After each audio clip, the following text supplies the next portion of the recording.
All right, Council, that gets us back to where we were. We were in discussions on the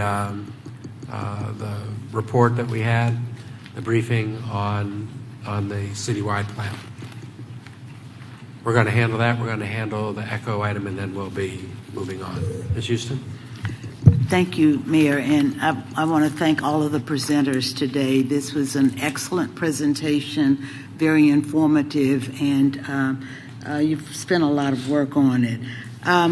There were a couple of people on page 25 that were not part of your investors, and that's the school districts, and that's the state of Texas. And so I would like to encourage you to reach out to both of those entities so that they could be a part of your investors.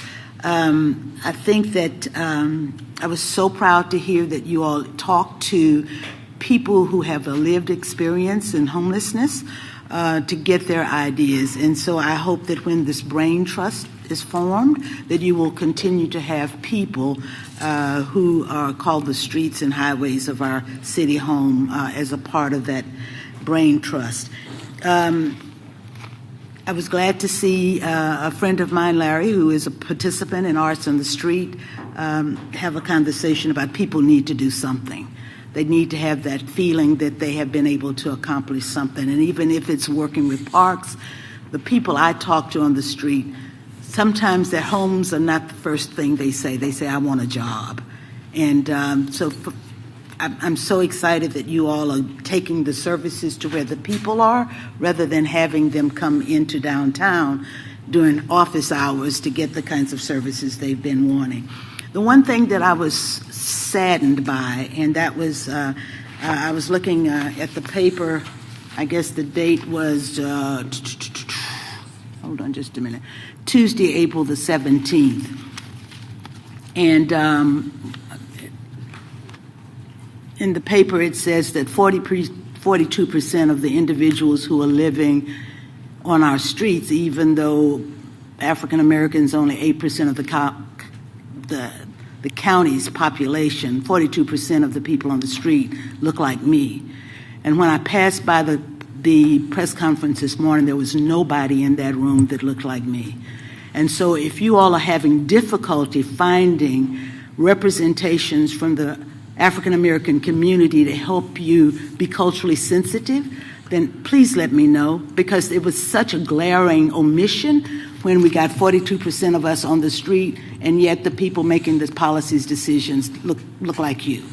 And so I would be more than happy. There are many congregations. I heard you mention churches. There are many churches in the area, but they're not on the policy-making decisions. They're not at the table when these conversations are being held to help us understand as a city, how do we reduce the percentage of people who are living on the street who looks like me? So anything I can do to help you, I would be more than happy to do that. And Mr. Williams, I want to thank you personally for coming out. This is a very... can be very intimidating to some people, but you did a great job, so thank you so much for speaking today. Thank you, Councilmember Houston. Okay. Further discussion about the presentation. Councilmember Kitchen. Just quickly, if you could state again, if someone wanted to get involved, if a resident downtown wanted to get involved with the community involvement that's occurring around Arch, could you just state how they would do that, or send me the information so I can pass it along? Yes, ma'am. We will send this to you directly, and actually we'll send it to all the council members so they can get it out, so we can make sure that we're including everyone. Okay. And then the last quick comment. I think that I think it would be very helpful, and I know you all may be already planning this, to have some meetings in the neighborhood where you can provide this kind of information on a shortened version. I know that you have helped us working in the neighborhoods in District 5, and much of this information would be very helpful to them, so I'll work with your office on that. We'd be happy to do that, and we'd be happy to take this on the road, certainly shorten it, and meet with neighborhood associations so we can talk about how we can engage our community even further on solving this. Okay. My last comment has to do with the resolution. So should I move to that now, or? Let's hold off on the resolution, and let's talk about how we're going to handle it. We have a lot of people that have signed up, Okay. For tonight, we're going to have to make a decision whether everyone wants to speak. If so, probably we're going to break for lunch and then come back. And so we have speakers, but there are a lot at this point that have signed up on item number 30. I think there are 14, so we're going to have to test that. Anything else about the presentation? Councilmember Garza. To the point of taking this presentation on the road, which I thought was really great, if you have the opportunity to get to, have the ear of board of directors and board of different trustees from different other public entities, I think it's important. I really appreciate it how it was emphasized that it takes a village. It takes, City of Austin not saying, well, we're not going to do health because that's central health. We have to do that. At the same time, our other public entities like Central Health and Cap Metro have public land, and they have the ability to prioritize affordable housing when they have different developments. And so if you have that opportunity, I'd encourage the great stories that are being discussed and how important housing is to this whole discussion. And our partners like Central Health and Cap Metro can need to also prioritize, just as we have prioritized funding health and human services, other entities need to prioritize helping funding and leveraging whatever they're doing with other streams for permanent supportive housing efforts. Thanks. Further comment? Yes, Mayor Pro Tem. Just quickly, I wanted to offer a couple points of thanks. First, thank you for not just the informative presentation and the work that you've been doing, but really for the way the presentation unfolded.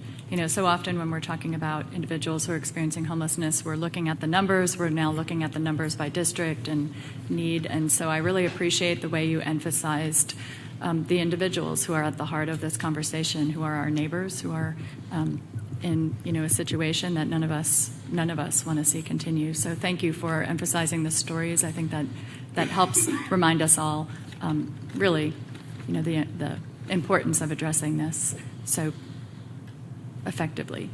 And I wanted to thank, we probably will hear more about the point in time count findings in our next agenda item, and there was a press conference this morning highlighting some of those findings, and the number of individuals who are experiencing homelessness has increased in this area, and that is alarming news for all of us.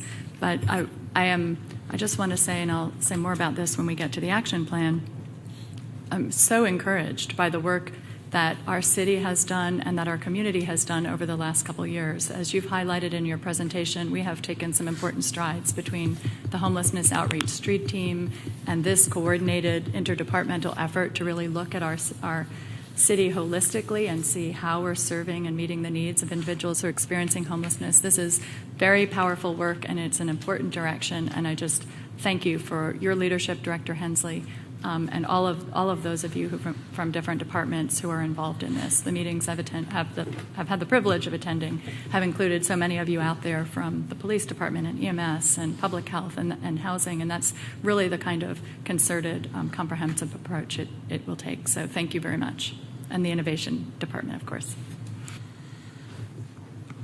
I won't take long. I just wanted to jump on that as well. Great presentation, cross-discipline, because this is a cross-discipline issue. Everybody here talking about it. It's more of the celebration of the potential of what happens next because everybody's involved with this. But it's not just the city, it is everybody, and everybody's spending money against this in so many different places. And to have everybody working together, the work that the stakeholders and ECHO's done on that plan is a piece of this. It's a broader issue. And I think that the one page that was really telling was the list of the strategic goals for the council is developed in a strategic plan, because the top 6 all point to this either directly or indirectly. So I really look forward to seeing a budget that reflects that and decisions by this council that continue to support that. It really is a priority in the community. So the wonderful thing about the presentation was the potential for future action that's inherent in having everybody working together. So thank you. Okay, anything else on this? All right, that then gets us to this next item, which is item number 30. There are 14 people that have signed up to speak. Everyone is either for this or neutral. We're not going to get through 14 people before we break for lunch. So we could break for lunch and then come back and handle this item? So of the people who are here that signed up to speak, it looks like it's going to pass. How many people want to take advantage of that opportunity to be able to speak? So we have 1, 2, 3, 4, 5, it's a fair number of people here. Do we want to pick this up right after lunch? Okay, let's pick it up after lunch. We're going to take a lunch break.